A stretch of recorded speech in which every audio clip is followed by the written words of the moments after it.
What made you start live streaming? Well, I was on TikTok and I saw all these other people streaming fishing, and I'm like, well, I catch a lot of fish. And people want to see that. And I realized that, like, as soon as I got on TikTok, and then I was like, well, it takes 1,000 followers on TikTok to be able to live stream, or it did back then. So I'm like, well, dang, I don't know how hard it is to get 1,000. And so it just became a game for me. How many followers can I get today? And I started posting videos, and people started watching them and hitting that follow button. And as soon as I got 1,000 followers, I started streaming like near shore. I didn't have a Starlink back then. And so I would stream I would stream when I left the dock. And a lot of times we would be out just trolling near shore. We would be, you know, maybe 2 or 3 miles, 5 miles out, and I still had signal. And so I would stream some of the near shore charters and a little bit of fishing. And I realized that when I was streaming the fishing, a lot of people would watch. You know, I would get 400, 500, 800 people watching, 1,000 people watching over there on TikTok. And then I started streaming the fish cleaning, right? And a lot of people watch that on TikTok. If I stream fish cleaning over there might be 2,000 people watching, or more sometimes.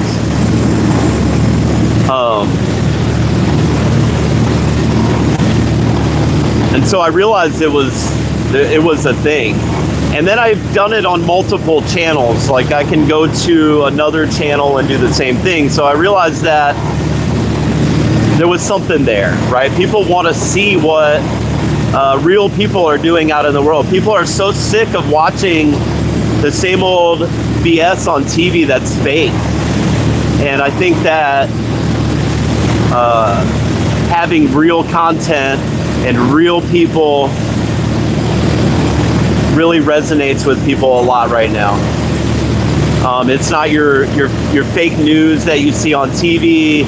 It's not your sitcoms that are you know, they take you away from reality for a little while, I guess.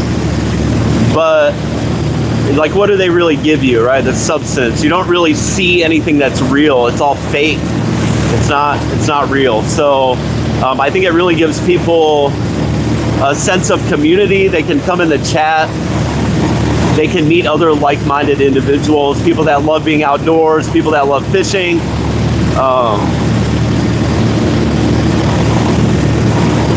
Yeah, I think that really resonates with people very well.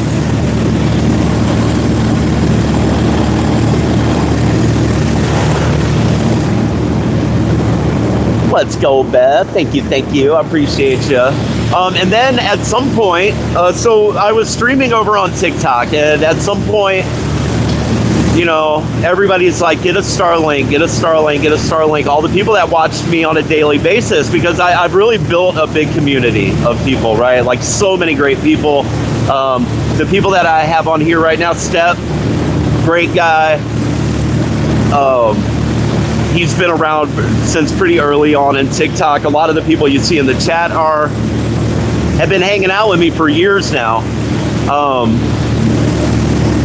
You know, so everybody's like, get a Starlink, get a Starlink, get a Starlink. And I'm like, well, I'm not making any money on this. So it's tough for me to, you know, go purchase a Starlink, because that's expensive, chat, right? And so I'm like, well, let's do the subscriber thing, which is what a membership is basically on TikTok. I'm like, let's see if we can get enough subscribers to make this worthwhile. And then we started doing some battles over there and like actually having a little bit of revenue from it. And I'm like, okay, well, I think that it's probably smart to get the Starlink, and then people can see something that they've never they've never seen before, right? It's not something, I think that I was probably the first person in the entire world that was streaming daily from offshore via Starlink.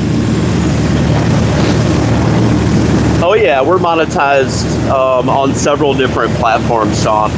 And we do have memberships here that does help pay for the Starlink bill because it is still expensive. Let's go, Schubert. You know, and so now there are not many of us that are doing this, right? There are like a very few people. I've seen a few other guys recently. There was a guy up in Little River, South Carolina, out of Myrtle Beach there. I think he was going in and out of Myrtle's Inlet or something like that. He was streaming on his charters for a little while. I've seen this guy, Captain Rock, in Virginia Beach a few times over on TikTok. I don't see him very often. I'm sure it's probably their off season there or something. But there are very few people in the world that are doing what I'm doing because it's a difficult thing to do. First of all, you have to build a community first in order to be able to finance it, right? So it's basically crowdfunded. And that's the beauty of it. So everybody gets to see what's happening offshore. It doesn't cost me like, it costs, you know, on a busy month when we do a lot of live streams, it's probably $2,000 a month for my Starlink bill. So it, you know, there are months when I do make a few dollars on it. It does take a lot of my time. So I hope to make more money on it at some point, honestly. Like if I could get some sponsorships or some things like that, you just never know. But it does promote my business very well. Eli, what's up, buddy?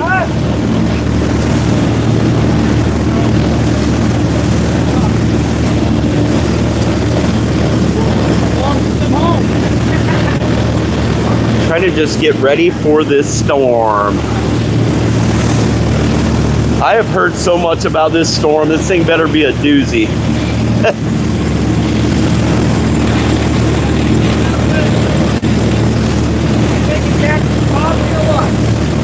Have the best on the YT. Well, thank you.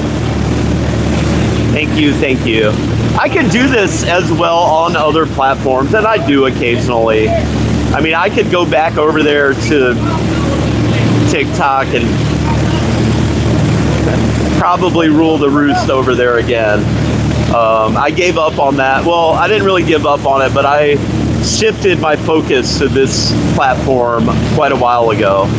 I think it was a smart move. I think that as far as a business goes, this is a better platform. There are things that I like about TikTok. I think I probably get more views over there on my live streams. Now, I don't know how many of those are bots. I think there's a lot of that over there. Not that there aren't here, but